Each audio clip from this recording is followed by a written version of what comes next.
is he doing? Oh.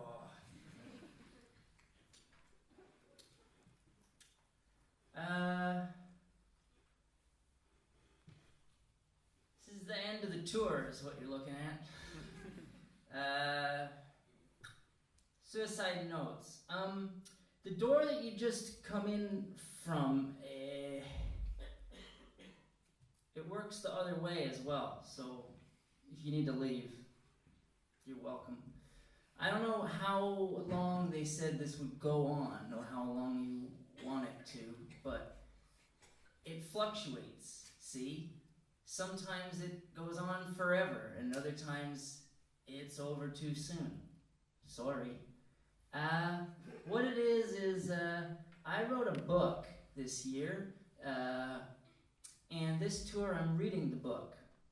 And to read the whole book takes 4.5 hours. So strap the fuck in. I'm gonna do like a chunk of it. And sometimes it's like 70 minutes, sometimes it's like 95. My point is, if you feel yourself about to burst your bladder against the neck of the person sitting in front of you, or like you're gonna turn into a pumpkin, use the goddamn door. Don't wait for my permission. I promise I won't pick on you on the way out. Why is he repeatedly gesturing at the exit door? At the exit door, at the exit door, at the exit door. My point is, I'm not encouraging you to use it, but now that I've repeatedly gestured towards the exit door, if you decided to, I wouldn't think you were broken. The smart ones amongst you realize we're already talking about the topic of the evening. Welcome to Suicide Notes. So tonight, as I say, it's the end of the tour, which basically means there's no critics here, so I can do whatever the hell I want. And what I want to do is the dirty stuff. So I hope you brought yourself a change of underwear. A couple years ago, I was working on my fiction writing, and an editor friend of mine, he said, you know, if you want to ever live off your creativity, you gotta get into writing erotica. And I thought, well, how hard could that be? So I had a little attempt, and I sent it to the Mills and Boone people. They didn't publish it. But I brought a little bit of it here tonight, and I'd like to test it on you. So, this takes a bit of setup. This is called Speedway, and it takes place in the year 2033. And as you'll know from your history lessons in school, way back in the year 2023, they made petrol illegal. So if you drove a petrol car, and specifically if you were a renegade dirt driver, like the characters in this apocalyptic story, you'd be driven way underground. So this is about race car drivers in the future, and they have a race car track where they're burning petrol, and all the police can smell it. And you're supposed to be driving an electric car. I know this doesn't sound particularly erotic, but hang in with it, all right? So what's happened is they've been driving these cars, and the police have smelled the petrol burning, and they've arrived. They're coming to arrest them in their electric envoy of... You can see why I write things down in advance, right? Because I can't even talk. Okay.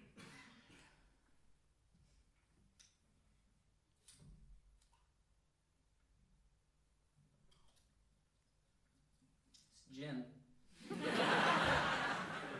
Scattered after the police raid, Duff Durango found himself holed up in the same abandoned meat locker as usual. Industrial refrigerators and cold tile, and sun streaming in through boarded up windows. Grease browned the ceiling, and dusty meat hooks hung with old hunks of meat.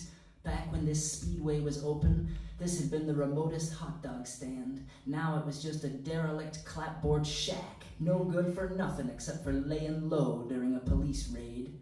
Duff flipped a breaker, surprised to find that the electricity still worked, and the lights buzzed on above his head, and a radio blared a familiar song cut through with sirens and air raid alarms. Boo! In the distance, Duff scavenged for something to eat, 'cause racing is hungry work. Deep fat fryers rusting over and out of use. fridges unplugged, a rota still pushpinned to the wall. Marianella had worked a lot of shifts the last week the racetrack was open, and Alejandro's name was scored through in red ink.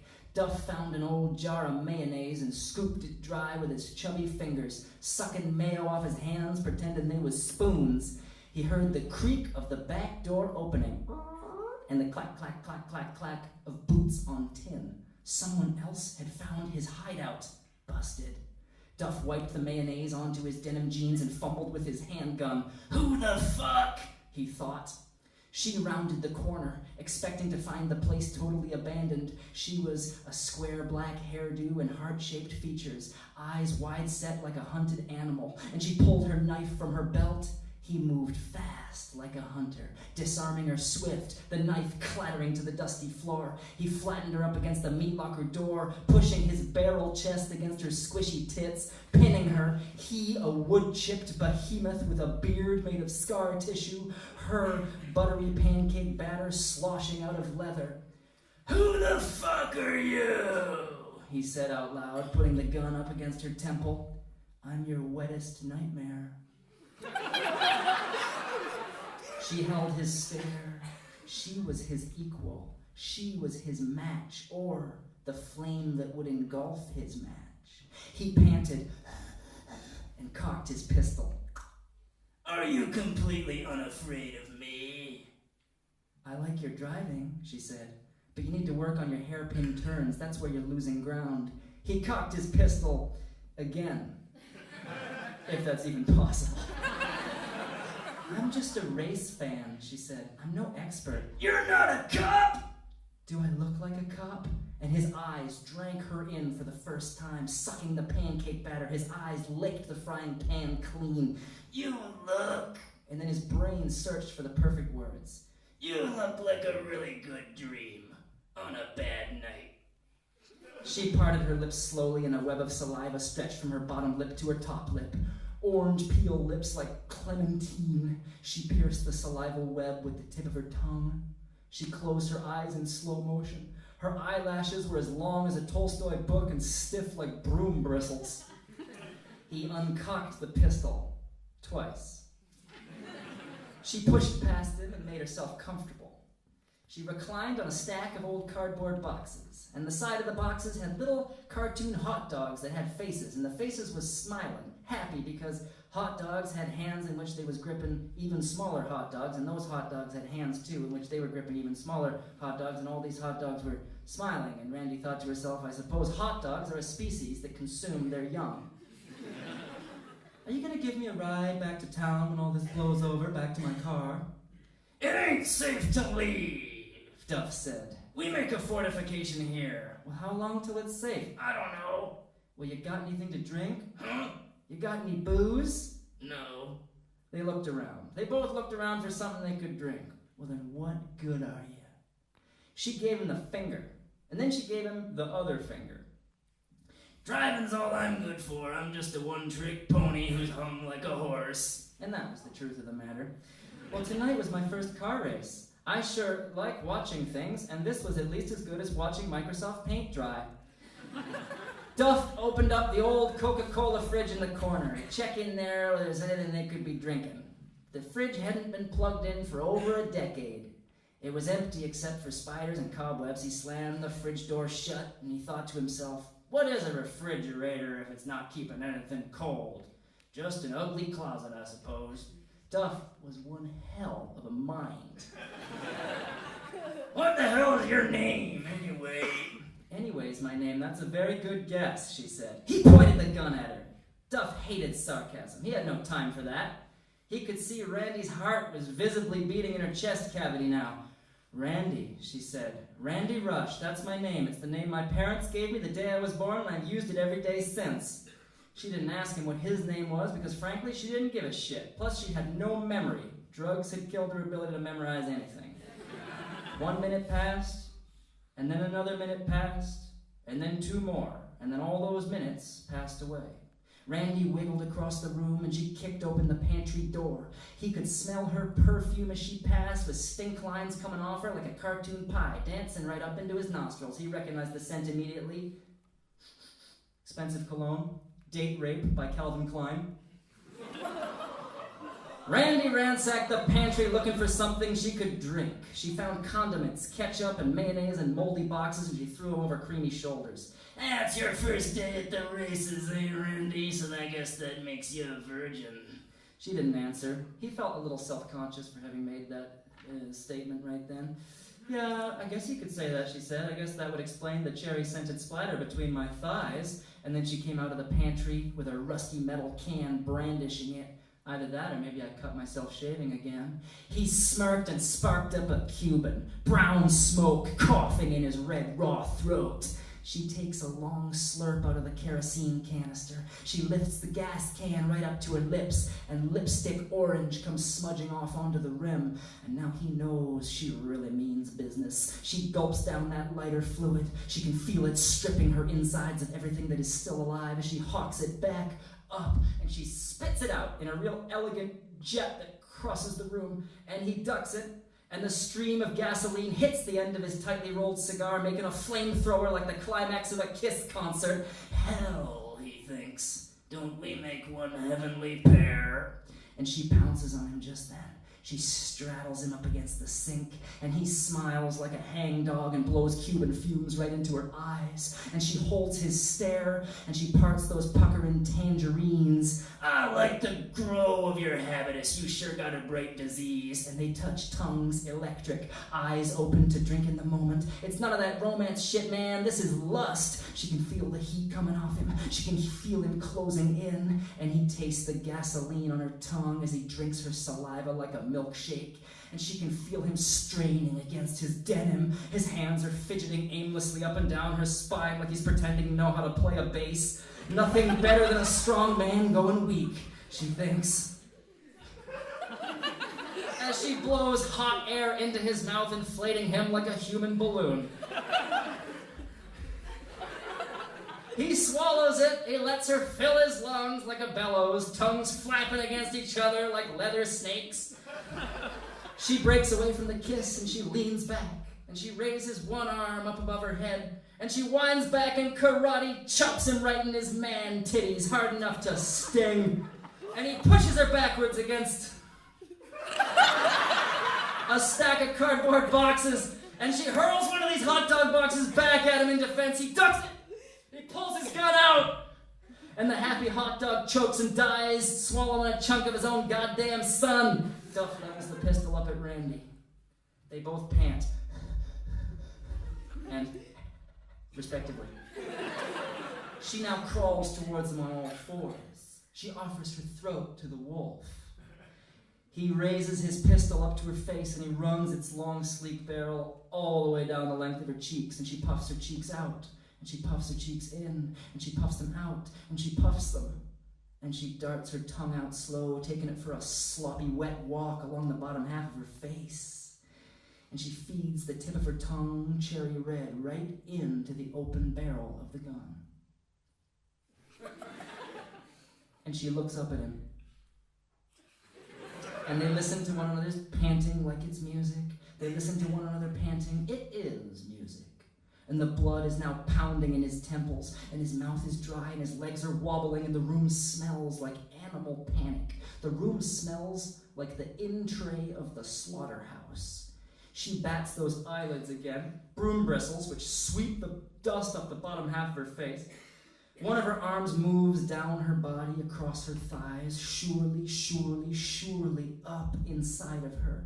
And he hears a gentle squelching sound now, faint but distinct. And she holds his stare.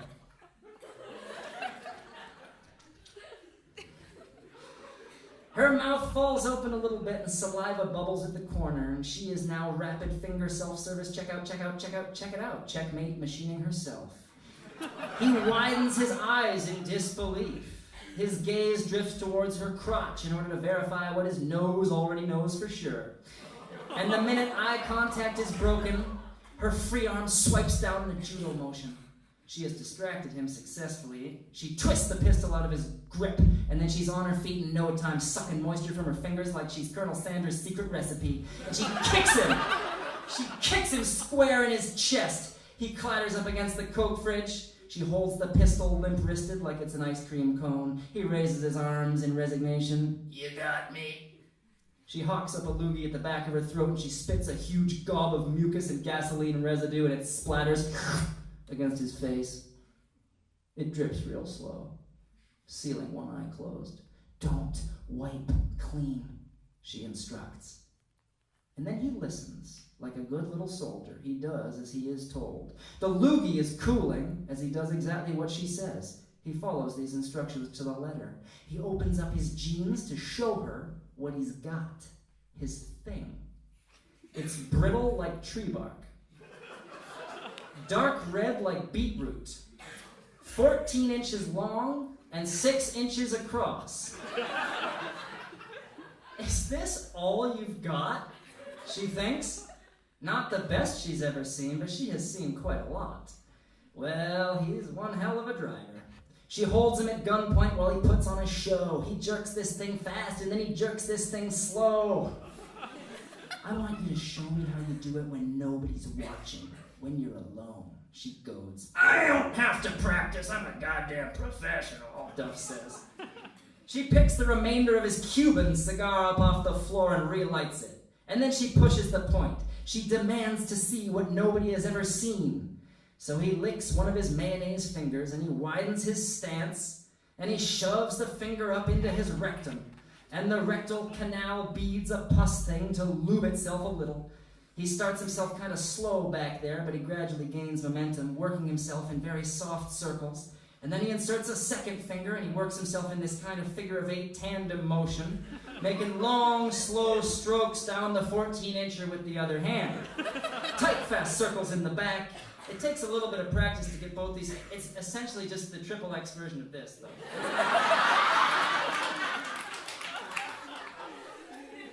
Which goes pretty well so long as you don't get your brain involved, you know? Randy Rush peels her leathers away and outspurts her body. She is a fertility goddess carved in butter. Duff's peepers drink her in, her pot belly, her tangled tuft of wild black pubic hair, her wafer-thin pink of untidy labia. Curling out of her crotch crack as if to say, please, please, mister, it's lonely in here. Little old me in this big, big, big house. Origami folds that spell come hither. And then white thighs like a storm warning. Kneecaps cut and scraped like a toddler's. Faint black stubble running down her shins. She got ankles more pornographic than your whole body. She's got oddly square feet and a heart-shaped tattoo on the top of one foot. Hey! What's the tattoo about? She doesn't answer. While he's staring at her feet, a single bead of moisture falls from her trembling labia, splat, onto the top of her foot, coating the tat, varnishing it. Her legs are now quivering at a frequency that only bats can hear. She is knock-kneed, like two maracas hitting each other. She brings the gun up, bicep flexing, arm crooked into a perfect right angle. She holds the gun to her own head. Her other arm rises in celebration. Her fingers splay, and they run through the back of her hair, and her eyes are wide open. None of that romance shit. She wants to drink it all in, every fucking detail. As the hairs bristle on her neck and her mouth drops open, her jaw is unlocked, like when a snake is dislocating it to consume an entire mouse. She appears to be displaying to him just how much capacity this throat has. She cocks the pistol. Her pot belly swells in and out. Her breasts are heavy and wide set and both bedaubed with axle grease. Her nipples harden and turn dark, and they're caked with dried mud. And she lifts one tit with her free hand and she squeezes it, and it lactates just a little. Don't worry, she says. I'm not pregnant. It's backed up cum from the last guy.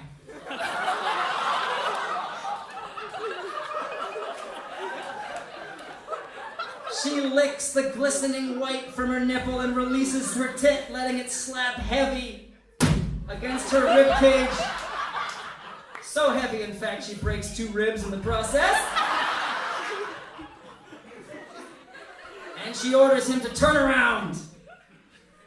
He says no. He refuses to take his eyes off her. It's not clear whether he wants to drink her in with his eyes or he just doesn't trust her with the back of his head and a pistol. Your choice, she says, motioning him for him to put one leg up on the nearby sink. And this is probably just easier if I show you. So, they have been facing one another, and she wants him to turn around, put his leg up, like this. So he does that. So you can picture it accurately. His hairy kneecaps crack as he bends them. He contorts into this position that she demands. His balls hang very low, like boulders swinging from a rubber band. His chest heaves beneath his shirt and his nipples razor through the fabric, slicing holes into his t-shirt. Her nipples respond when they see this by puckering and lactating wildly, and they both slosh around in the milk. His arms are like brick cylinders now with unfortunate tattoos running up and down him. Veins are bulging inside his biceps. And she gets down onto the floor and she butt scoots towards him and she puts the gun and she points it upwards.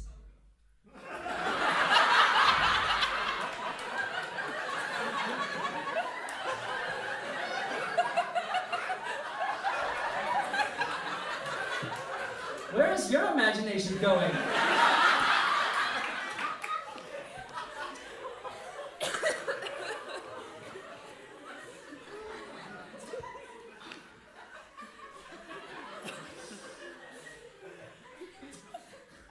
So he's braced with one leg on the sink, everything spread wide, it's all totally exposed, nothing to hide.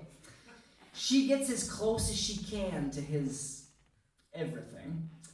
She studies his perineum like she's a medical student doing an autopsy. His heart is beating so loud now that she can hear it. A schizophrenic rhythm.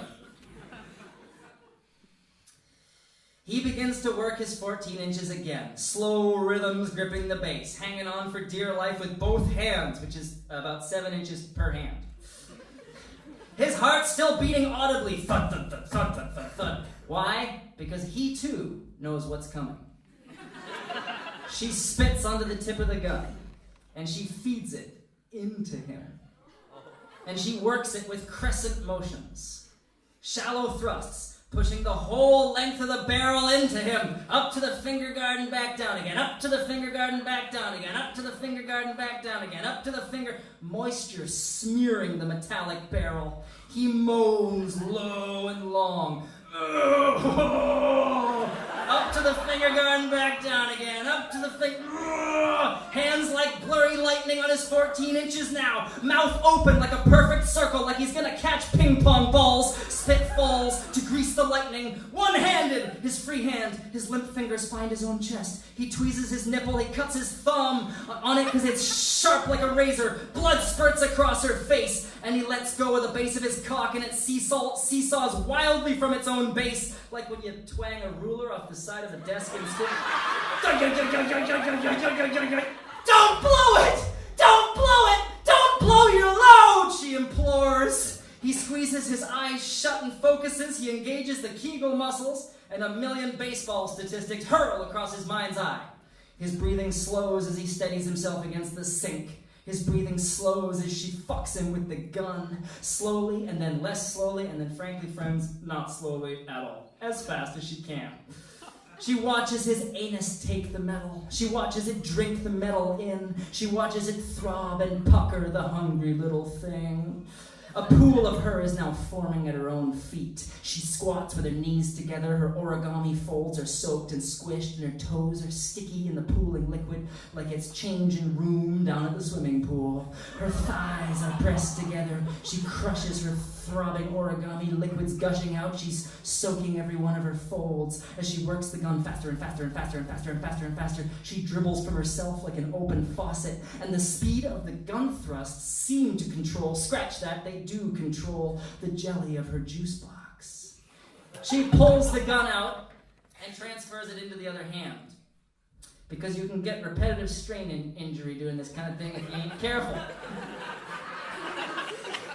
His back hole is now a sopping mess. The anal lips are puckered and swollen and pimpled. His ass is hanging open. She takes a draw on the cigar stub, grits it between her teeth, and a devilish thought occurs to her. Devilish indeed. A thought straight from the pits of hell.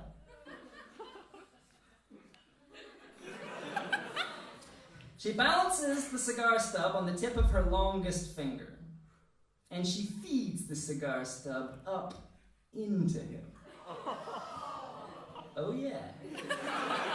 And she pushes it in as far as she can. And he feels the hot, burning embers of the still lit cigar and the rough paper, the rough of its paper wrapping and the chemical rush of nicotine jacking off straight into his mainframe as this foreign object lodges itself against his most delicate and sensitive membranes. And once the stub is in as far as she can voyage, she pulls her finger out slowly and she licks the moisture from it and she seals his buttocks closed with a kiss. One for each cheek. He is drunk now with a kind of pain pleasure that he's not known before. He lowers his leg off the sink and tumbles down the Coke fridge door. And he slides to the floor and she squats over his face now and she peels herself open. Frost-bitten nipples and buttery thighs and stale breath and a fresh lust which was freeze-dried for just such an occasion. Oh yes, friends, she was hot to trot, and trot she would, like a pig on cloven high-heel hoofs. He goes down on her now. He goes down on her like a tsunami hitting a shoreline, all wet spray and no particular aim. Tourists are running for cover in a tuft of pubic hair like palm trees. Her outer labia quivering like an infant's expectant mouth half an inch from its mother's nipple. Randy Rush is a chick so mean, friends, she can curl all 6 of her lips. She squats over him and she devours his face with her wound. She feels lust buzz like an electric current as her inner skins start to bristle. He comes up for air. How many licks does it take to get to the center of a Tootsie Roll? 55, she says, if you do it correctly. And then she holds the pistol up to his temple and she instructs him exactly how she needs it. Do this like this, and do that exactly there, and exactly then, and exactly now. He works it, man. Faster, not so hard, down a bit. Under, he works it. Like his tongue is double jointed. High school Spanish starts flooding back to him, so he conjugates some verbs up into her. And then he quotes the trickiest passages from Hamlet. And she cries, under! So he scrapes the tip of his tongue against the underside of her clitoris until he feels it pulsing and bulging and extending out of her now like a number 2 pencil that goes from pink to red to purple to black. And he licks the fat pads of one of his thumbs and he starts working her with that like he's giving the thumbs up to the good Lord. She presses her throbbing calamari against his mouth. The thing elasticates open and swallows the bottom half of his head. So he does a prose poem about pirates into her. And she starts burbling like a cauldron, and steam shoots out and scalds his skin with 2nd-degree burns. But he doesn't care. What's a few more scars on a face like mine, he thinks, as he counts down the last 15 licks of this Tootsie Roll, screaming up into her like he's a drill sergeant. 14, 13, 12! And by then, man, he's really got the hang of it. 11, 10! She leans back like she's rodeo riding a bull. 9! Both feet lifting off the ground. 8, 7, 6! He flexes his tongue. 5! Lifts her up off the floor with his tongue, and her matte black pubic tufts are a sogging blur. 4, 3, 2, 1! Tremors and tidal waves and tributaries are blown open. Lift off! A biblical gush. Thighs like a thunderclap for 4 minutes. An electrical storm in a styrofoam teacup. She raises her arms in celebration, losing herself to the moment. Her eyes roll back in her head like a sarcastic epileptic. Drools cascading from her mouth as her feet are pointing and flexing and pointing and flexing and pointing and flexing and pointing and flexing like an electrocuted ballerina, like somebody just plugged a hairdryer in and then chucked it into the Swan Lake. Her hands go all palsied as she climaxes, and she accidentally squeezes the gun trigger. A death-making bang from the thundering gun as it shakes the shit out of the little shack. The bullet blows a hole in the wall of the hot dog stand, and a pane of old plate glass in the other wall rattles out of the frame and clatters onto the floor. She trembles and slops off of him. She curls up fetal on the floor. He falls back and pants, staring at the cobwebbed ceiling, that old familiar cobwebbed feeling, a little high from the asphyxiation of it all. Both their ears are ringing from the gun blast in an enclosed space. Each other's panting is music, music that fades out to a biblical hush. The shot was heard a mile away. The shot was heard by all the police within that mile, too. And they radioed each other frantically, asking, who done shot the shot? Who done heard the shot? Who done reckons they was closest to the shot? 3 cop cars peel away, one after one after one, making hardly any sound, making hardly any stench. Electric cars in the future, remember? When they arrive at the hot dog stand, the cops yowl through their megaphones as they pile out of their cruisers. They have the place surrounded! They don't know about you, Randy. It's me they want. You make a break for it. Duff suggests. He suggests and offers him to turn himself in. The cops outside wait the legal minimum. 3, 2, 1. And then they fill the place full of bullets. Rat-a-tat-tat, rat-a-tat-tat, rat-a-tat-tat. Machine gun firing from all sides. This hot dog stand is barely standing by the time it's all over. Gun smoke is thick inside the place like you bottled some factory smog. The cops kick the door down. Out billows the smoke, followed by a frankly pornographic stench. The SWAT cops go in first with their shields up, and their artillery weapons are in their hands, and they got backup pistols clipped to their belt just in fucking case. And they squint around the place, and they find the assailant, this meat mountain of a man now with Swiss cheese bullet holes through both of his legs. He saved the upper half of himself by sheltered from machine gun fire by tipping over a metal catering table, which is now polka dotted with 7mm dents. Rat-a-tat-tat, rat-a-tat-tat. Dinner is served. Are you armed? Comes the voice of the sergeant through the megaphone.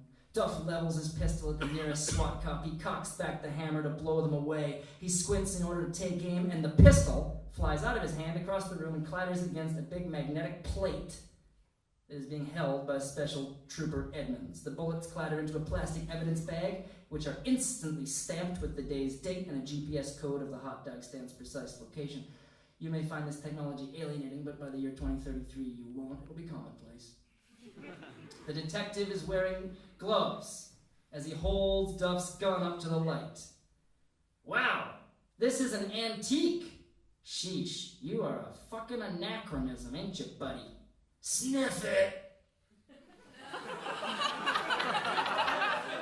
Invites Duff from underneath the tin table.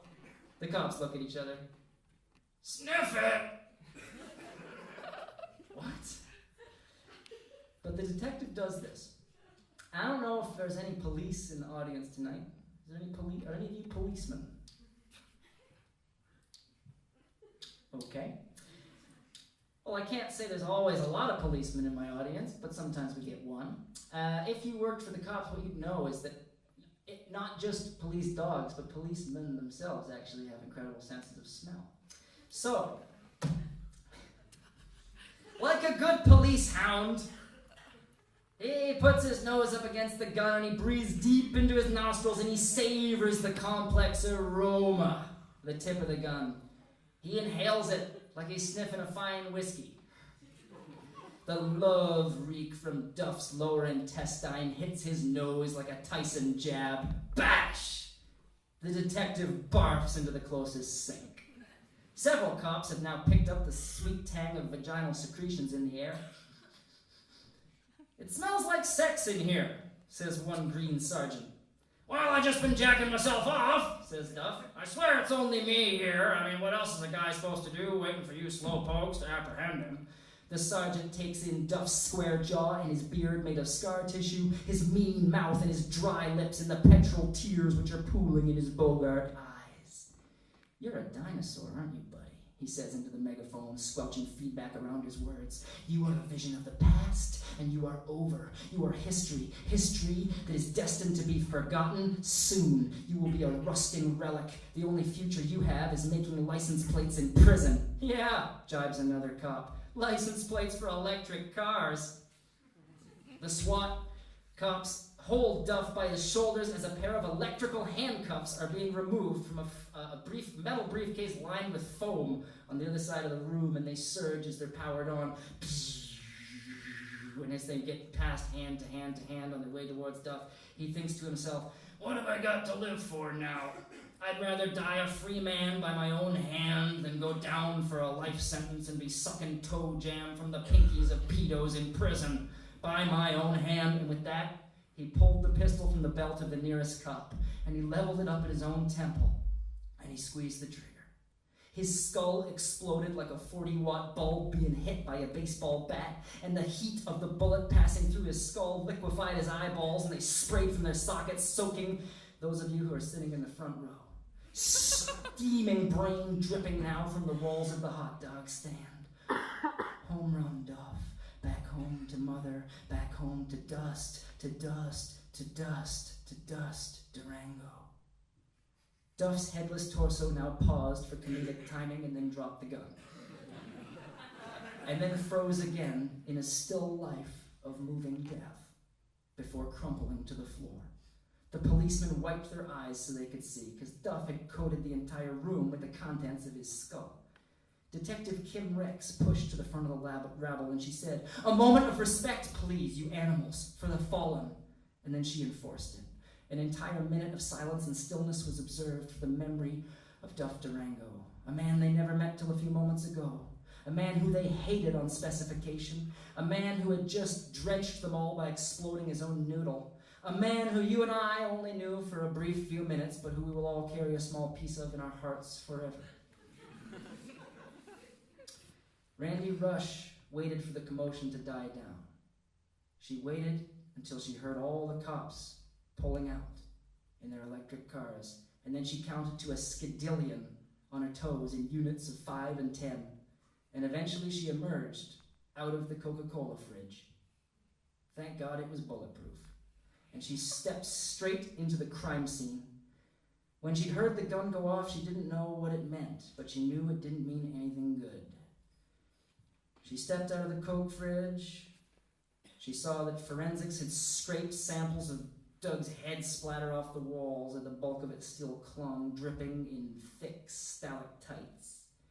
The hot dog stand was now wrapped up in police tape like a Christmas present, and security cameras had been drilled into the walls, and she didn't realize that they were beaming high-definition signals back to screens at the station, and she didn't realize that what she thought was a fly landing on the back of her neck was in fact a tracking dart planting itself in her.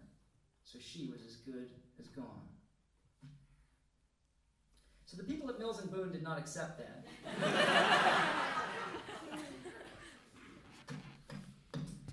Very gracious of you to accept it. Thank you. Okay. Goner. You're gone. You're gone. Now we read passages of the only good poet to each other across the death divide. You're gone. You guide my hand to the pen, to the straight razor, to the gay razor, but never to my own throat. You're gone. Stay gone. Stay dead. We are going to need a bigger amplifier. My guitar is louder than the voices in your head, but I am on the lookout for an even bigger amplifier because my guitar is not as loud as the voices in my head. Jazz stains. Today I'm learning the saxophone. My neighbors are learning they hate the saxophone. They are much faster learners than I am. I play this goddamn thing so fucking loud it leaves a jazz stain all over the room. I think I just killed my cat with 115 decibel B flat in an apartment the same square footage as your twat. And the neighbors are now pounding and screaming on the wall. And the pounding makes a decent metronome, but the screaming is not a very jazz-appropriate vocal. I bet Pharaoh Sanders never had this problem. I bet Coltrane never had this problem. I bet the bird Charlie Parker never had this problem. I bet none of those guys ever lived in Lewisham next to a bunch of cretins who are annoyed I'm drowning out their Xbox game. Cuckoo. I am cuckoo. I am cuckoo, like a clock. I've clocked off and I'm out of my cage. I'm drink driving. I'm driving this keyboard drunk again. I am pretending these words are a road again. I have road rage. I was driving. Now I'm parked. I have been pulled over by a state trooper. Hello? Are you driving your keyboard drunk again? Yes, I am driving my keyboard drunk again.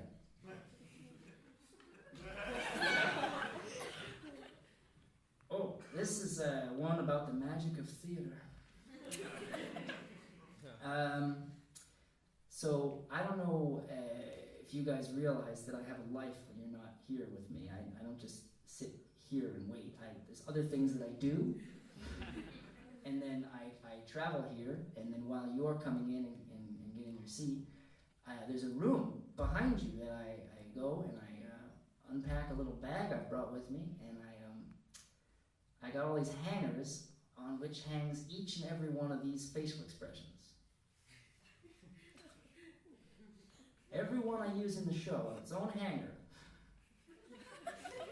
And I take it off, I heat up an iron, not too hot, so I don't want to melt the mask.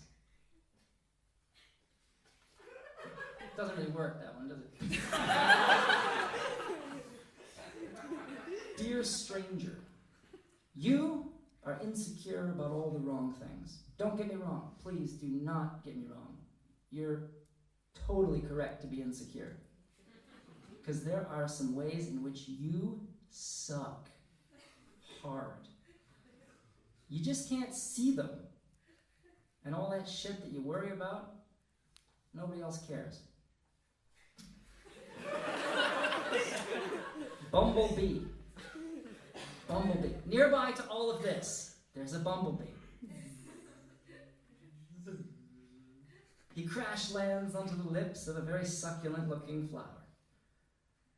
Oh, the bee thought, not again. I just can't do this again. And then he went limp where it counts.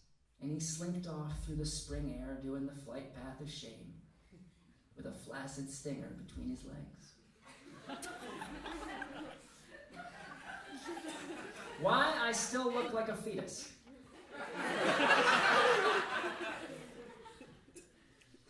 I still look like a fetus because I am in denial that I was ever born.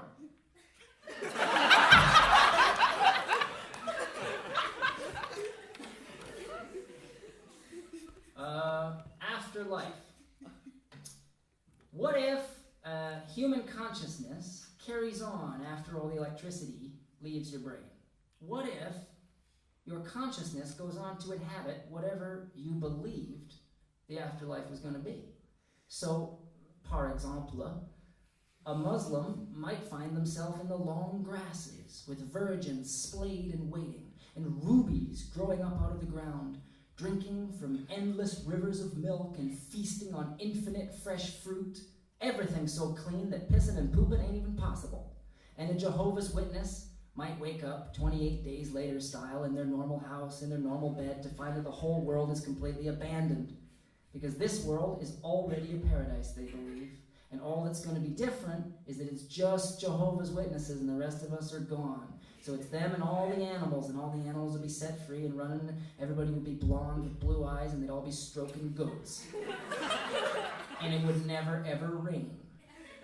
And a Jewish person might find himself inheriting a big chunk of paradise on which they could personally own it, on which all their dead relatives have sprung back to life, not a single goy in sight. Imagine a whole world where everyone's got comic timing. Even the clocks got comic timing in Jew paradise.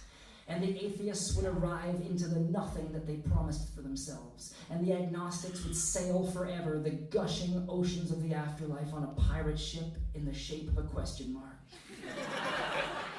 Adrift in the chaos between belief systems, with all the various heavens visible like islands in the distance, but never quite coming into focus. Or perhaps the agnostic would go on to inhabit the belief system that she would have had she believed anything. Except it's the sort of static, storm, detuned television snow version, so she can't enjoy it because everything's kind of fuzzy and out of focus.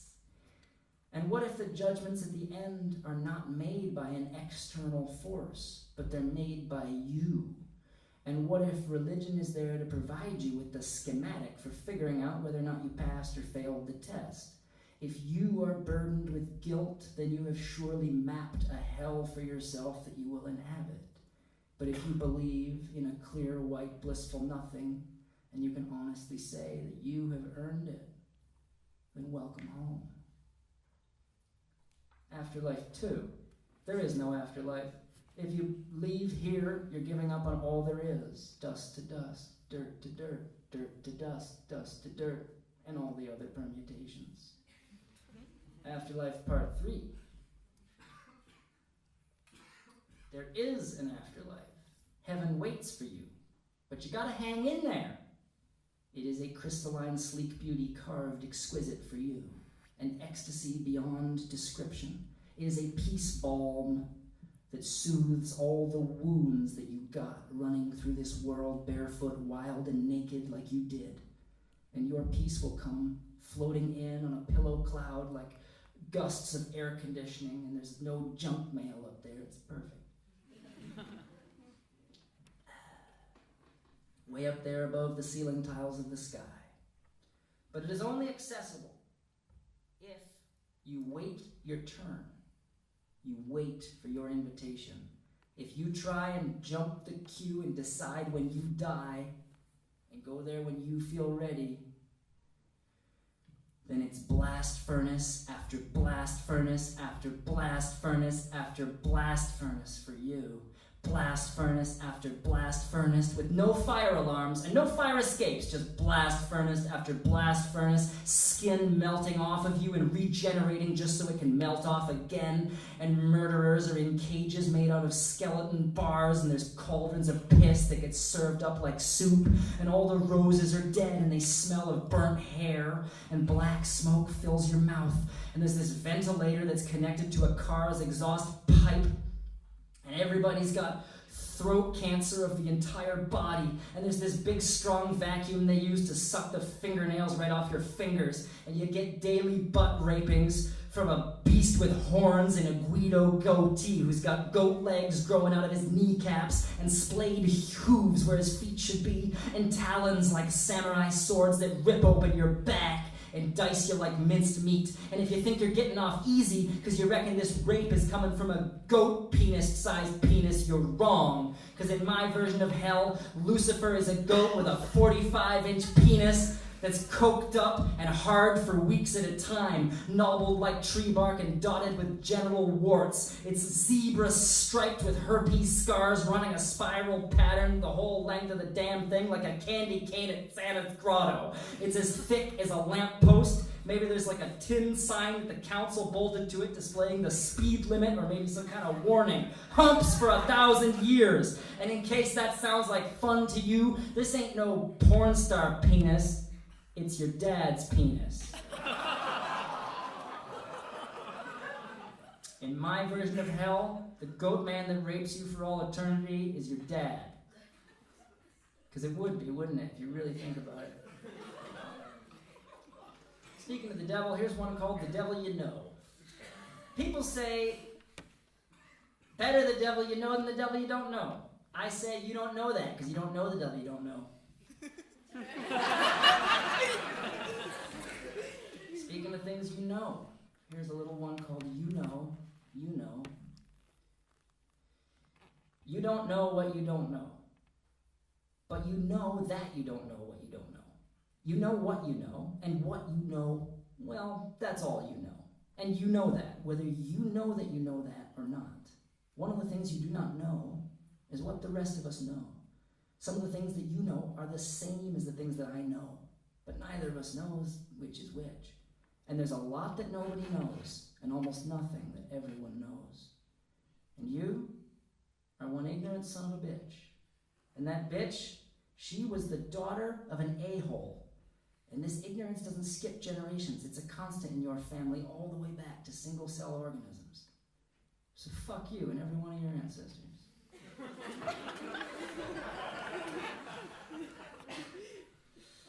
What have you?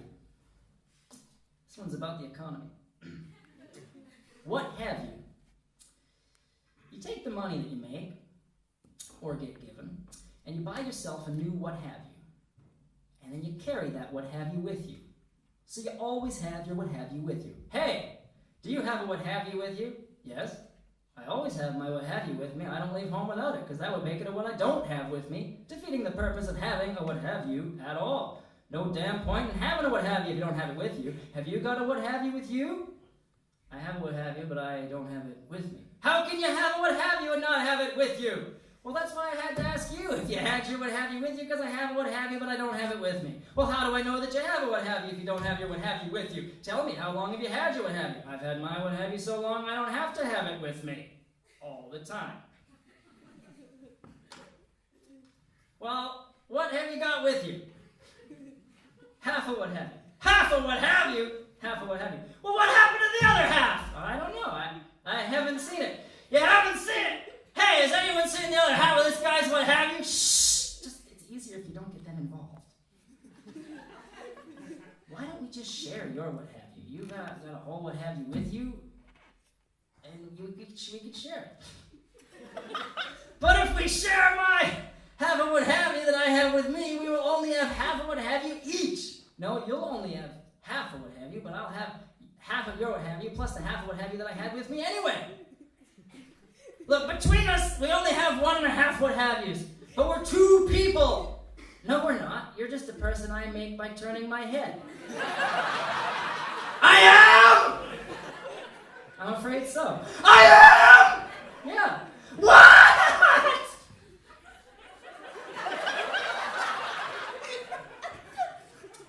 So let me get this straight. We are one person creating the illusion of 2 people,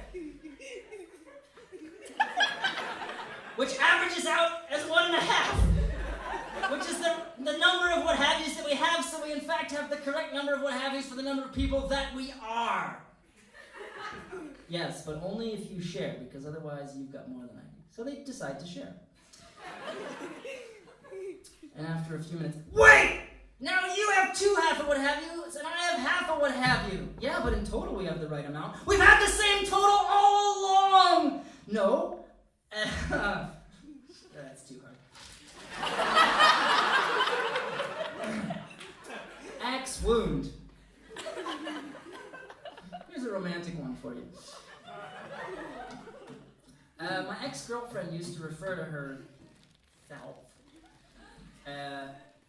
as an axe wound.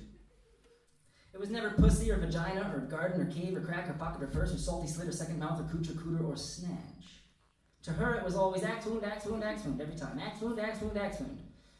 So when she left, I realized I'd forged a kind of unhealthy association.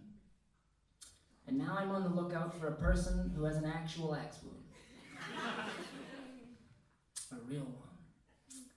Enough pretending. I need the real McCoy now. And I just can't get this notion out of my noodle, right? So I'm hanging around at the lumberyard. And I'm following people down the aisles at the hardware store. I'm casing the joint, building up a profile. I'm trying to look for the first-time axe buyer. And I'm gonna follow them home, and I'm gonna park outside their house, hoping that they intend to use the axe that very night, praying they've just got like a big pile of wood that needs to be chopped before it rains. So I'm sitting in the car across the street, big dark sunglasses on, watching as they come out, And they unwrap the axe and they take it for a few virgin swings. You know, they look a bit nervous because they've never used a weapon like this before. And I wait till they get their confidence up, you know? A couple of really good swings in, and then this is the one. You can tell.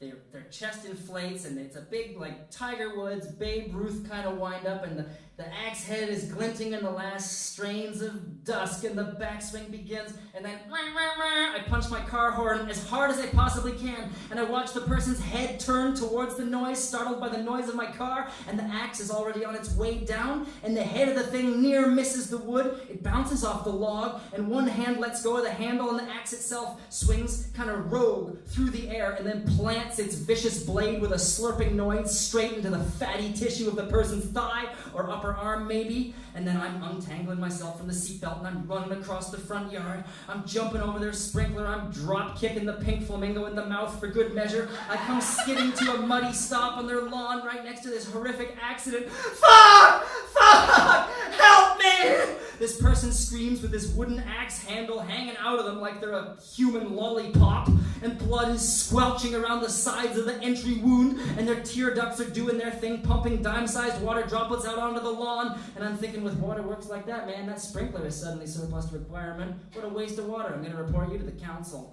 And I pull the axe out of the wound, and I hold my new friend very close as I unfurl my penis, and I insert it 2 or 3 dozen times into the wound.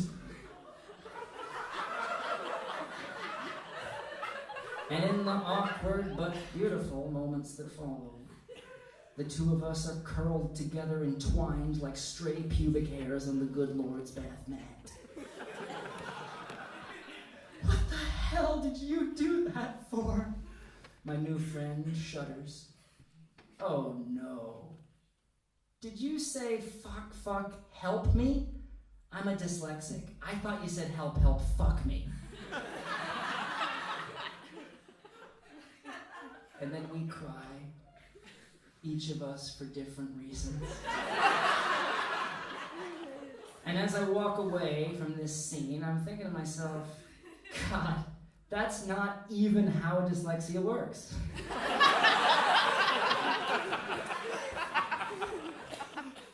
You can get away with anything in this world, so long as the person on the other end of it is gullible. Speaking of gullible, this particular story is only half true.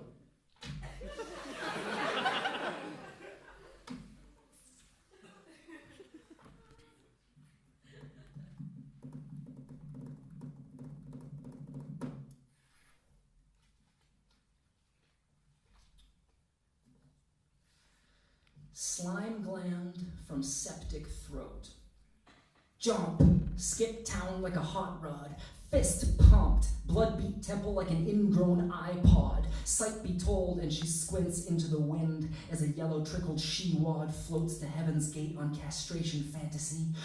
Purple tarpaulin, St. Penis breath eye cloud, and damn, that shit is so loud! She's facing off against skyscrapers and morning papers. Ain't taught her nothing but who to fear and what to hate and what she wore and what he ate. 2 fingers ain't enough to change your mind. 2 fingers ain't enough to blow you away. How many little fingers does it take to blow all of your mind? Teaching historical fiction and soft fact taught like the skin of a drum. A penny wouldn't bounce. Shit sheets done stained in my cum. And tonight I pray for you and I play the gimp. I pray for you and we rip off and we kill the pimp. I ain't bragging, man, it was easy. That fatso he god angled and then he felt like a wimp. Coke stained nostrils would have pissed himself if his dick could have got limp.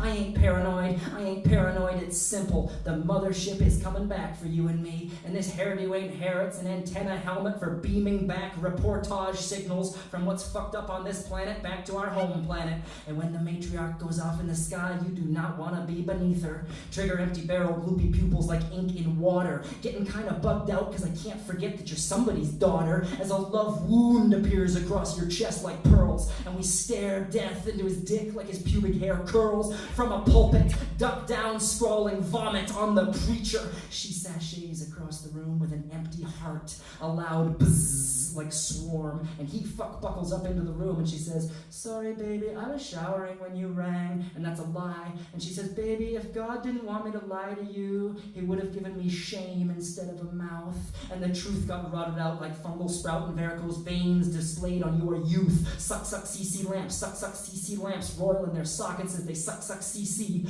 and the trucker pushes the accelerator down all the way. He is driving a 14-wheeling big rig, blindfolded, dick stiff like a corpse, cock harder than algebra. He's doing 500 miles per hour in a big rig, staring straight through the glass as he pushes the accelerator down to go over stop signs and crunching over bodies at the crosswalk by the old age home. He swerves and goes out of his way in order to flatten children outside of the preschool. He takes a sharp left-hand turn in a mile-long rig. Time to disappear, to go where the cops won't follow, into a so-called bad neighborhood looking for a so-called good time, because Major Tom has got a minor problem. It's Smack History Month, and the inner city's all loaded up on junk. Kingdom came, kingdom come, kingdom came on my face. Kingdom never calls me back. Chosen one, chosen race, and there's nothing below zero, nothing lesser than none. This prison planet, this cop colonies, you kick out the bars. It's closing time on your ideas, and they brought you to your knees, and they brought your knees home to your mother in a lead-lined box. As the voice box short circuits, put your hand behind your hip, put your hand behind your hip, put your hand. He reached for his weapon, and then they shot him.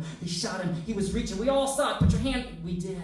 Milky ropes, cream blood, spilled like a 55 Hollywood production. Luck is in. He breathes, and spit sticks to his lips like glue from the mouth of a gun. As a powder keg of, you know what? It ticks on a table that sits between us.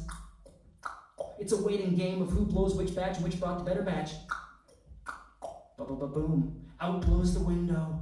Night sky outside, too many colors to count, like a tie-dye t-shirt. And you are sucked out of your seat, out the window, and you fly feet first towards the sun, across the DKNY sky, ice dripping your wings as you hurtle across space, and the fingernails get sucked off your fingers, and your body liquefies in a spacesuit, and you turn into a drink of yourself, and you bloat and you explode, caked-coated vocal coats, cords like bondage ropes, taught around a little girl who's begging to be taught a lesson, bruised and blistered because we pretend to be sisters in ecstasy. Nay, nirvana, nay, paradise awaits for you above the ceiling tiles of the clouds, and you have arrived, and this cliche, she falls like rain back to the planet Earth, back to the planet Earth, back, and the future is a flicker on my tongue as I swallow liquor out of the bottle mouth and throttle my pipes. Come inside me, don't ask for permission.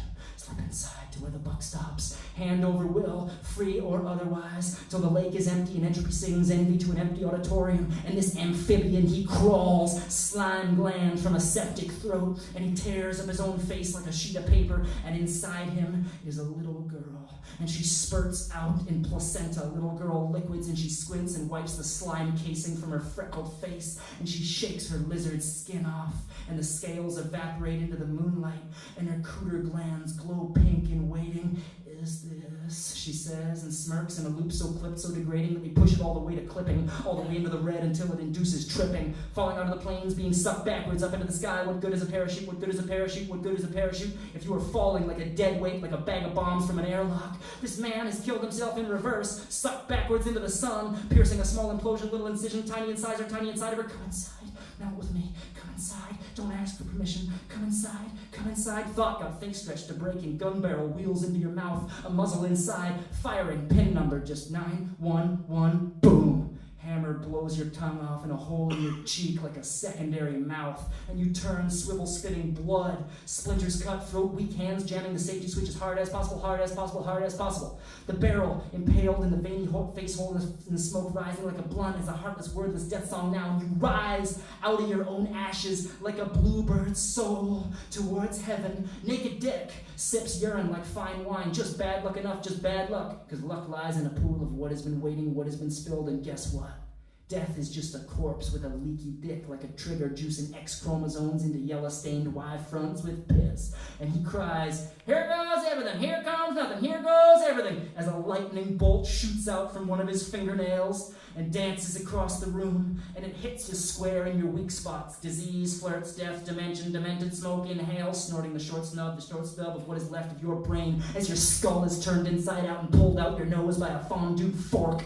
You deflate like a popped balloon, and your head turns inside out, wilts like dead fruit, and falls off the drying branch. Whoops! You're dead again. And many years later, as a headless cadaver riding underage underage pussy farts like wild horses through the darkest corners of the afterlife. You come into one and then dismount, and you pork a pig in the colon. You do a whine off the slide. You drink wine with the swine, and you do a line of coke as long as its spine, from its anus to the back of its head. And you look up from this debauchery to see the little girl from inside the lizard, and you two make it, because she's of age now, so it ain't no, don't stop, don't stop, don't stop. Giggle, baby blue messiah, and she says, if you think about it, your grandmother is probably masturbating in her grave right now, all stoned like a commemorative plaque. She cures gingivitis. Here comes nothing, here goes everything, and the blast from underneath death's fingernail impales the sky on a forked prong of lightning. Good-looking trucker called Buck pulls into his truck stop. Sweaty, big rig, 14-wheeler, liquor on his lips, waffle pocket stains from a second breakfast, 'cause killing makes me a hungry man. And I got 2 corpses in the back, and a pretty one rides up here in the cab. Drove all night to get to nowhere, 6 days out of rehab. Re-habituation, not my scene team, not my habituation. Liquor trigger erupt, and kick back in the front like a shotgun, 'cause you ride like a passenger in your own fucking life. Who's driving as you watch the future arrive through the front of the car? Kick back, relax, kick back, shotgun leaves a bruise to the bullet path, the bullet path, the bullet path, the bullet path, the bullet pathways to the brain. As the killer clears his throat, drumming hatred on esophagus, just begging you for a softer kiss. And the big rig engine roars and the lights go out and the parking lot is plunged into darkness. And the killer is dumping the bodies. Corpse number 1 jumps up out of the ditch, reanimated. And the bruise disappears from her face like falling dirt, and the bullet speeds, tip-ass backwards, into the exit wound, through the skull, out the Che Guevara martyr dot and Hindu spot bullseye center of the brain head. Blood gets sucked up into the wound as the bullet flies across the parking lot and straight back into the tip of the gun. The killer was me all along. The villain was me all along. The killing by this here goddamn villain, that was done by me all along. Corpse number 2 is back alive now. Kneecaps unbreaking.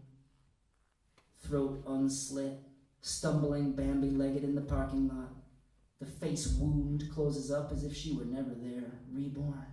Crime undone. Time for me, time for me, time. Time to fucking run. The modern suicide. We will support people through all the other big life changes they ever want to make. You want to change gender, you want to change your name, you want to change country, you want to change career, you want to leave your abusive partner, you want to leave the partner that you abuse, you want to kick your bad habits, you want to find God, you want to learn a second language, save up for a 3rd house, you want to get better at foreplay, or give it all away to charity. You want to demolish that wall and put on an extension. You want to shave this and pierce that and try out a set of highlights just for the summer. You want to change the way you vote or never vote again. You want to dress different, you want to dress down, you want to play dress up, you want to scale up or get down a dress size. You want to get back in touch with your long-lost father. You want to find the donor. You want to give blood. You want to excommunicate your family because your therapist said it was a swell idea. You want to excommunicate your therapist because your family said it was a swell idea. You want to take up Tai Chi or go to Thailand, just don't tie a fucking rope around your neck and expect anybody else to understand, because we love life. That's what we do. We love life. We love it, and we can't get enough of the stuff. We suck it in, we suck it in, we suck it in, we suck it in, we suck it in, we suck it in, we suck it in, but most of us pump it right back out. We suck it in, but some of us suck at it. Of course that's how it is, but we don't make allowances or accommodations for them people, because sucking at life is the ultimate handicap. This world is not designed for people who wish this world did not exist. Sometimes it looks as though it has been designed by people that did wish that it did not exist, but being alive, friends, is tipped way in the favor of people who are happy to be alive. It gives them all the advantages. To use the parlance of our times, it privileges people who want to be here. The suicidal are the ultimate minority, and they're getting more and more minor by the day. Because life sucks. And it sucks the life out of you. You know what being good at life is? Being good at living is like staying in an abusive relationship. It's like being able to put up with the bullshit, being able to block out all them voices that say, man, you are too good for this. Because life sucks. And it sucks the life out of you. Bomb scare. Here's a true one. A Believe it or not everything I've told you so far is true. Bomb scare. Okay, so I'm sitting at a table on a train, and I'm facing backwards as I type these words. We are stopped currently between two train stations. We are somewhere like Reading or Leeds or Bradford or Newcastle or Oldcastle or no castle at all. My geography of this country is not particularly good. I just go where I get paid to go. I go to who books me. The other three people sitting at this table, I think, are all a family. We got Mama Bear, Papa Bear, and Baby Bear. This is the daughter, and she's pretending not to listen to the father. She's pretending to listen while she actually has her earphones in, which I can see underneath her hairdo. Her mother is staring straight ahead at her, making playful facial expressions that are designed to undermine the father as he monologues about something that no one gives a shit about.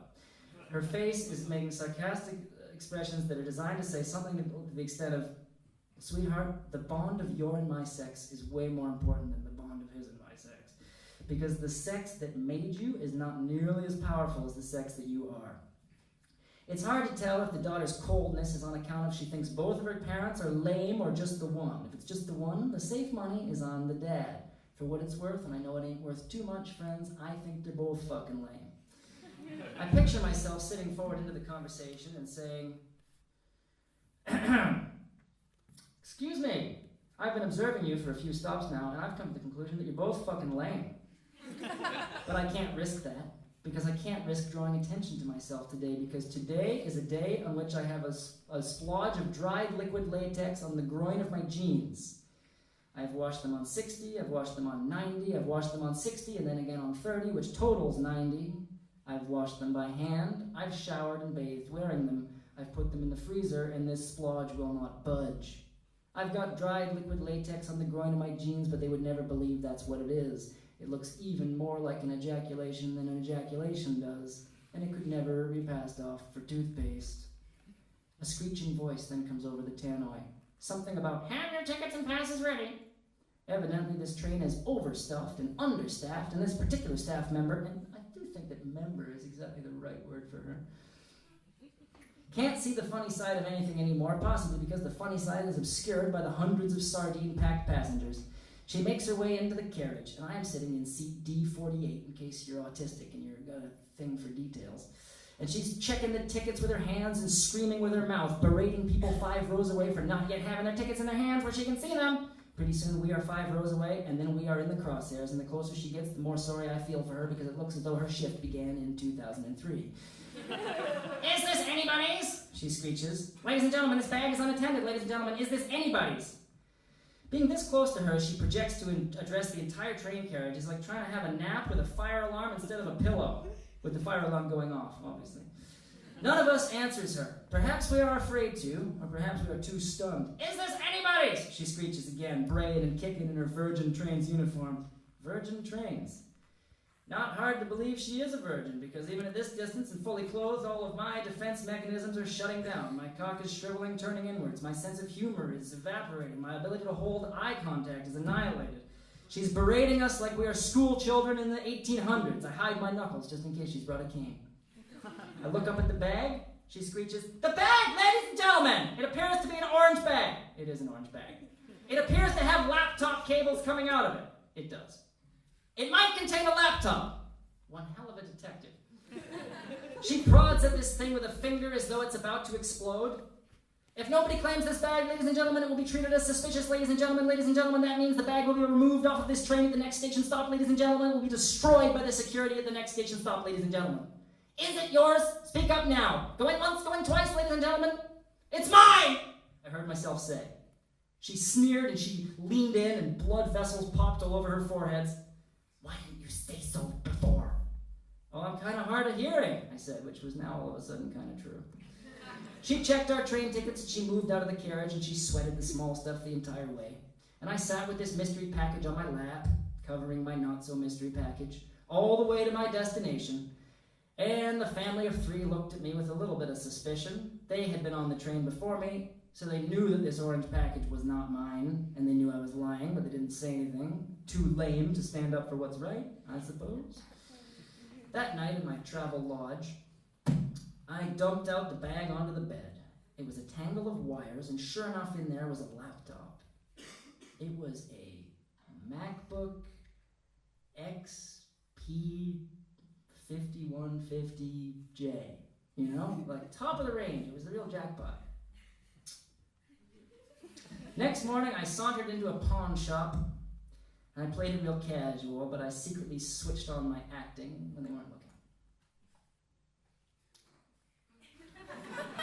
Went up to the counter, and then I cooked up a hell of a sob story. I said, I've fallen on hard times. The missus had the colic. I said, there's one in the oven, there's another on the way. I said, the foreman had laid me and then laid me off. I said, men are pigs, they're only interested in one thing, never calling you. I said, the union's on strike, I'm down on my luck. I said, I had a 0-hour contract, but even 0 hours wasn't guaranteed. I said, put yourself in my shoes, buddy. Imagine not knowing at the beginning of a week whether or not you're going to get the 0 hours you've been contracted to work or none at all. And what's worse, I got loan repayments and romaine charges up the wazoo. My salad days are over, I said. I got an overdrawn PayPal account. I'm an underdrawn character giving an overwrought monologue in an undercooked story that started out true but now isn't. I said, I remember what this town was like a generation ago when us immigrants made this country what it is today. Where would Great Britain be without the Commonwealth? And where would it be without the common poor? Without us Canadians and you, Albanians, said the pawnbroker very helpfully. Right! If us foreign people hadn't moved to this country and joined their armies, would Britain have ever become the superpower that it did 10,000 years ago? Would it have come to control so many of the world's natural resources and every single one of its waves? Maybe not, said the pawnbroker.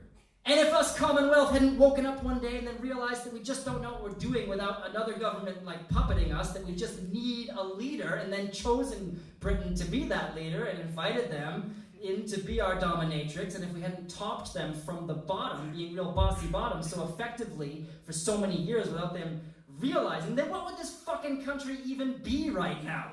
And this next part, friends, I think was my real stroke of genius. I said, and if the Albanians hadn't joined the EU, but instead they'd chosen to like close themselves off and be all militaristic and isolationist and everything, maybe it would be British people lining up to get into Albania right now.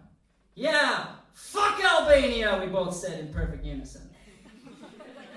And then realized our mistake. Then the pawnbroker said this to me. She said, do you know what I think? What? I said, by which I mean, no, I don't know what you think, please tell me. I think that this country right here, she is a giant child who is puking and farting at the same time, missing the ball and hitting Europe right in her face. Yeah, that is one way of looking at it, I said. And then I handed over the laptop bag. What's the password? She asked me. Stumped. Let me level with you, I said, and then I had to tell her the truth. I had to tell her I stole it. She said matronly and disapprovingly. So I explained the situation in full. I was like, I didn't mug anybody, okay? She said 1 or 2 suspicious packages got pawned there almost every week. She said there's no harm in it because the train company destroys these computers if they can't find the owner, which they almost never can. What a waste of money that is. She said the train companies are overzealous in these paranoid times. And she also explained that the computer is only worth half as much without the password because she's got to pay one of her friends in Albania to hack the damn thing. So I walked out of there with a cool 104 sterling. Not the coolest sum I could imagine, but pretty good for having done no work. Halfway down the block, I'm staring into the window of a Greg's Bakery, adjusting my hairdo in reflection. And I'm contemplating what people in Albania eat for lunch. They don't have a Greg's there. How do you eat in a place without Greg's? I'm thinking to myself. And then the concrete shakes, and car alarms start going off. I look back up the block, and I see now that there's a fireball where the pawnbroker used to be. I guess the train company wasn't overzealous after all. I guess the train company was exactly the right amount of zealous.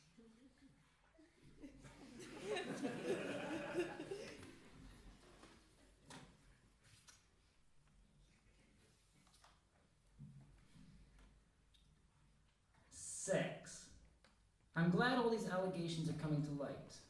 I'm not glad this stuff happens, obviously, but I'm glad the allegations are coming to light because it brings each and every one of us one step closer to a fundamental truth about humanity that almost nobody can see, that you and I try to ignore. Sex brings more bad into the world than good. Imagine if there was all of a sudden no more sex tomorrow, if it all just evaporated, just dried up. Before long there'd be no molestation, no rape, no pedophilia, no abortion, no AIDS, no the clap, no genital warts, no infidelity, no pornography, no groping on the dance floor, no incriminating photos found by heartbroken partners, no secret email accounts, no mystery stains on lapels, no chat-up lines or dinner dates, no laughing at jokes that just ain't that funny, no gym socks full of jizz, no lying about why the door is locked, no desk drawers with secret compartments, no blow-up dolls, no penis pumps, no prostitution or debates about whether or not that should be legalized. Much less shame, much less embarrassment, no push-up brasiers, no cosmetic companies, no gym memberships, nobody going under the knife for vanity and not health. No more, she was asking for it, because even if she begged you, man, there'd be nothing you could give her. That barely scratches the surface of the damage that sex does to human beings. What good has it ever done you? But the worst thing about sex, as far as we know, is that it leads directly to babies. People get this notion about me that I don't like babies because I'm always saying stuff like, I don't like babies. Or I hate babies. Or I just hate being around babies. And the truth of the matter is, I do not like being the second cutest thing in the room. Okay, sure, babies are cute.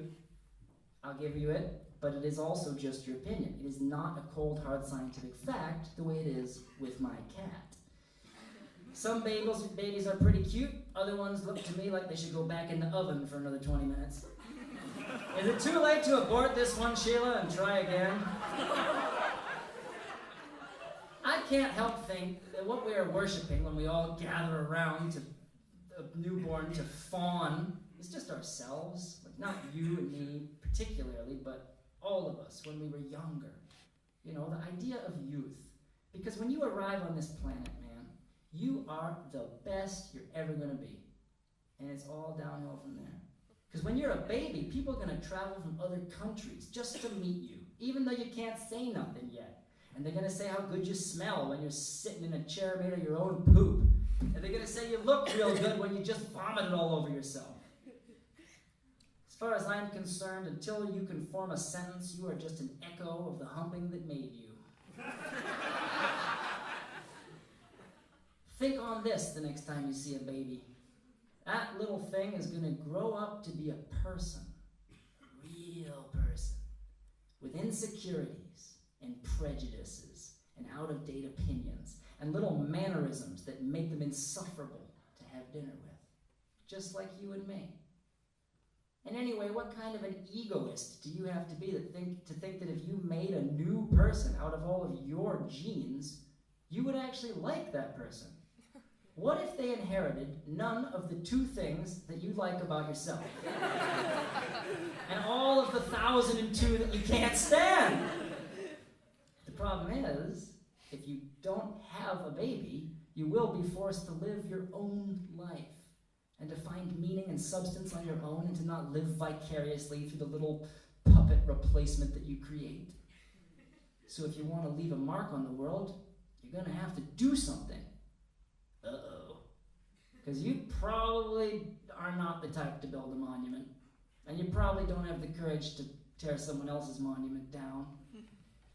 You look around the world, you just can't see anything that needs doing that you'd be capable of. And so you say to yourself, I just really do need to care for something. That is my mission. To you, I say, get a Tamagotchi. No, something alive. What about a stray cat? No, something human. Before you bring new people to this planet, why don't you point yourself towards one of the people we already got and try and make their life a little better? Because we got abused and abandoned and addicted. We got molested. We got dying. We got left for dead. We got poor. We got lonely. We got disabled and differently abled. We got good old-fashioned retarded. We got rehabilitated. Just trying my best, okay?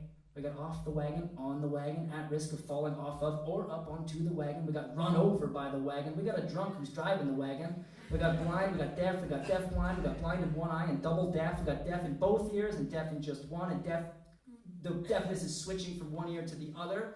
We got chronic pain, we got pain in the arse, we got walks with sticks, we got so fat they can't even walk with a stick. We got fat people, and we got fat activism. We got overeaters and underweight anorexics, and we got binge eaters who just can't decide which one of those two teams they'd like to bat for. We got bulimics who have teeth that are rotting out in their mouth from the stomach acid. We got OCD, I can't leave the house because there's dirt outside. And we got hoarders who are drowning in their own garbage, pioneering new disease cultures from inside their apartments. And we got parents with unwanted children. And we got children with unwanted parents, the kind that just won't let go. And we got war veterans that are younger than you. And we got people who are protesting, saying the government ought to be disarmed. And we got soldiers that came back disarmed with limbs missing, left home for an adventure, got more than they bargained for. We got people camped out in the streets in protest. We got people sleeping in the streets. We got other people pretending to sleep in the streets to ask money from you. And we got charities just doing what they can, telling you to give to them instead of the homeless. And we got a whole bunch of other people saying, cut out the fucking middleman.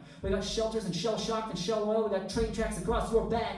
We got track marks and truthers. We got right wing and right on. And we get a lot more done if both was gone. And we got FGM and circumcision. And we got stabbings and knife amnesty boxes. And we got battered hookers and hookers in jail and little sachets of anthrax that arrive in the mail. And we got people sniffing at the anthrax in the hope that it's coke. And we got people who just can't even take a joke. Man, why's he got to use the word hookers? It's 2018. Fine. We got sex workers with broken noses. And we got activists swarming around them like they're Moses. And we got gangrene and greed-eyeing monsters. We got wake up and smell the roses. We got heart attacks and heartbroken. And we got parts for browns and blacks, but they're only there as tokens. And we got them employed to play out the worst fears of your culture. Or else they're corrective, or else they're saints. We got people whose destiny it is to do something awful, the ramifications of which they do not understand. And they're sitting in a waiting room, and they're next in line, and you can do something to stop it if you only knew what and where to find them. The door swings open, because the indoctrination will see you now. And some of them hookers, they got children, and the children hear the hooking through the wall. And some of them hookers, they got children, but they're good mothers, man. They ain't like them others. And their children are being taken away. And we got social services, antisocial behavior, social housing, social welfare, and social people with social security who believe in social justice but don't do a goddamn thing about it because they're so sure they're right they don't gotta act. They just gotta say what they believe and then edit everyone different from them out.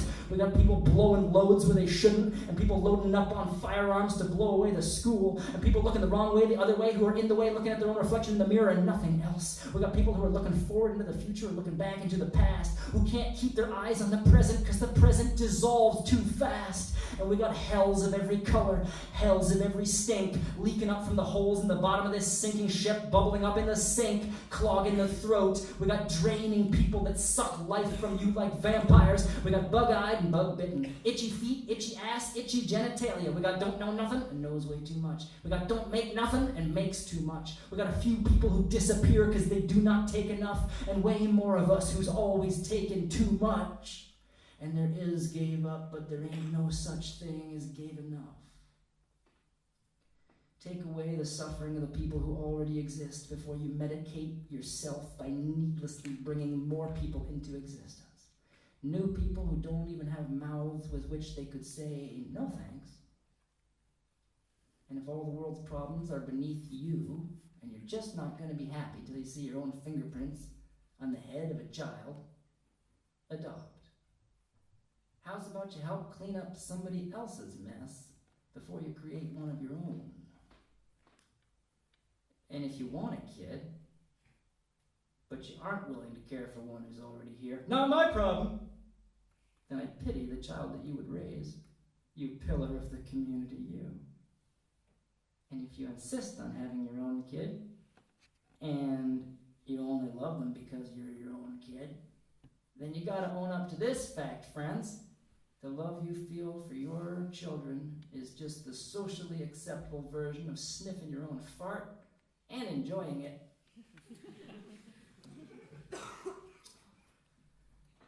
If it were up to me, and I am painlessly aware that it is not, nobody'd have kids.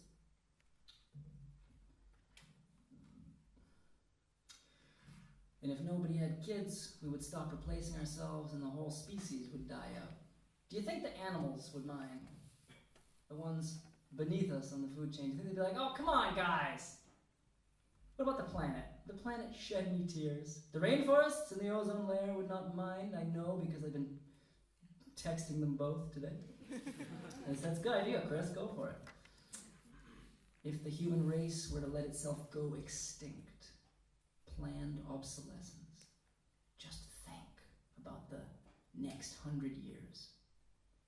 Think of the 100 years we could have if they were our last. But we gotta leave this planet inhabitable for our children and their children and their children and their children. Not if we don't have any. Imagine old age, how good it would be if the people born on this day were the last people born ever. The world's population would shrink. There'd be ample resources, ample food, everyone would have a great place to live. It'd be like we was kids at a theme park in the off-season. We would be the last human beings and the first ones to be able to admit that human life isn't inherently a good thing. We would be the climax. We would be the headliners. We would be the last song before the credits roll, before the long, slow fade to black. And we could go out with such a bang. We could do our worst to this planet and then disappear. And we wouldn't even leave a dent. We could treat this planet as rough as possible, like we'd climbed over the fence into the keg party at the Playboy Mansion with the intention of torching the place. We could burn all the styrofoam just for the fun of it. We could fire rockets out into space in order to retrieve those huge balls of garbage that we fired out there, and then we could drop kick them into the rainforests. We could modify automobiles to burn more fuel. When you get home at night, you could winch your car up like a mechanic does and put a brick on the gas pedal so the engine runs all night. And we could send explosive experts into the bottom of volcanoes to relight them and then pump all the ash up into the atmosphere. And we could reactivate Chernobyl and tear down all the world's tallest skyscrapers and hollow them out and weld them together into one huge pipe, place one end over Chernobyl and use the other end to focus all that nuclear radiation directly at whatever's left of the ozone layer. And then we could empty out the Great Lakes and refill them with Coca-Cola and rusting nails. And we could prise open our landfills like the overstuffed closets that they are and let everybody's skeleton come waltzing out. A whole century's worth of buried trash that we're trying to ignore just oozing back onto the landscape. Everything you've ever thrown into the garbage is back. And we could dig up all the remaining fossil fuels and burn them for absolutely no reason, as a sacrifice to the gods, as an insult to the gods, as an imitation of the gods. And then we could hire the best living poets, the Shakespeares of our age, to compose the perfectly worded suicide note, and then scrawl this perfectly worded note across the whole face of the planet, perhaps paving over a desert in concrete and painting it white with aerosol spray cans. And then we could take all the crude oil that we have left and put it into a massive inkwell and create a quill out of the carcasses of all the endangered birds that we could round up in a big net. And then we could cursive out this perfect note with the wording just so. On behalf of the entire species, we say good night. And the writing would be all curly cues and meticulous penmanship like they taught you back in grade school. Careful to dot all the me's and cross all the crucifixes. And then we would sign it from all of us who had ever lived. Everybody's name, everyone in this room, everyone who had ever lived would be at the bottom of this goddamn thing. If after all that there was any oil left, we could load up the last trucks and lorries, drive them at a low speed and high gear, a huge convoy, weaving our way the longest possible route, taking the scenic route, snaking all the way up north of the border, north of the tree line, north into nature, past the Inuit towns where everybody got hooked on crack, past the climate change protesters frozen dead in a cube of ice, past the nuclear test site, past the tin shed with the painters doing paintings of the snowy landscape outside who could have just bought themselves a pack of blank white paper and saved a lot of time, past the abandoned military outpost, past the last airport in the world, past that tribe who worship a tub of Haagen-Dazs as if it's a deity, past Santa Claus, Mrs. Claus, Rudolph et al., and clank, you dent the front end of your truck against the stripy red and white pole that marks the top of the world.